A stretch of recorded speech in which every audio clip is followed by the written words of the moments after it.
L'histoire vraie ou pas de Pierre Bellemare. Et voici le drame qui va lentement se dérouler devant vous. Oh là. Il a fière allure, le Silver Meteor, le train rapide qui doit relier Miami à New York ce 17 août 1983. Il est entièrement recouvert d'une peinture métallisée de couleur gris clair qui lui donne effectivement l'aspect d'un météore d'argent.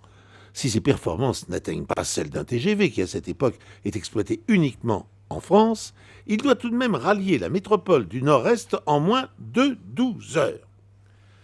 Les trains, c'est bien connu, attirent les vaches. Mais cette fois, elles manifestent un enthousiasme débordant. Peu après le départ, un troupeau de ruminants se précipite à l'arrivée du Silver Meteor et glisse sur le talus en forte pente. Il s'ensuit un énorme carambolage et 4 vaches sont écrasées. Il faut 2 heures avec l'aide des pompiers locaux pour dégager la voie. Cet incident doit être un signe prémonitoire, car 100 km plus loin, nouvelle catastrophe. Une grand-mère qui pêchait imprudemment sur un pont est propulsée dans la rivière par l'air que déplace le train. Le nouvel arrêt pour porter secours à la victime, heureusement indemne, prend 3 quarts d'heure. À peine reparti, le Silver Meteor heurte un camion abandonné sur la voie, 1 heure de retard supplémentaire. Ensuite, tout va bien, jusqu'à ce qu'une erreur d'aiguillage envoie le convoi contre un wagon à l'arrêt, ce qui provoque un déraillement. On peut remettre le train sur les rails, mais 3 nouvelles heures sont perdues. La politique s'en mêle. À la gare de Wilmington, à peu près au milieu du parcours, une manifestation de chauffeurs routiers en colère bloque les voies. La police locale intervient, les échauffourées durent près de 3 heures. Enfin, force reste à la loi et le Silver Meteor peut repartir. Jusque-là, il n'y a pas eu mort d'homme.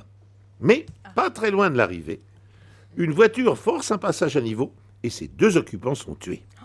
En tout, les passagers ont mis 27 heures pour arriver à New York au lieu des 12 prévus. La compagnie a fait une enquête, elle a même fait passer un alcotest au mécanicien, mais elle n'a rien trouvé. Il s'agissait d'une incroyable série de malchance. Laurent Guimier, que pensez-vous de cette histoire? Moi, je crois qu'elle est vraie, j'ai eu peur, je croyais qu'il n'y aurait pas de mort, et puis finalement, il y a eu un mort dans l'histoire. Je vous ai rassuré vers la fin. Ouais, c'est ça. Oui, Voilà. je pense qu'elle est vraie. Là, on a reconnu Pierre Bellemare à la fin. Jean Reno. Bah écoute, ça paraît extraordinaire. Même le déraillement, à un moment donné, n'a pas provoqué de mort. Ouais. Même personne s'est cogné la tête. Enfin, c'est quand même bizarre, quoi. C'est Mais bizarre. ça paraît, c'est tellement gros qu'on a envie de dire oui, c'est vrai. Eh oui, vous savez, le slogan ici, c'est si c'est bizarre, c'est que c'est Bellemare. Sachez-le. Très bon esprit. Allez, révélation de Pierre Bellemare tout de suite. Eh bien, ma chère Nicole, Valérie, elle, doutait complètement de mon histoire, n'est-ce pas, Valérie, hein? C'est vrai qu'il y Hein? avait une accumulation de détails qui Oui, me et notamment- qui m'ont laissé couette. Lorsqu'on va jusqu'au bout de la chose et qu'il y a enfin des morts sur la fin, Bah oui.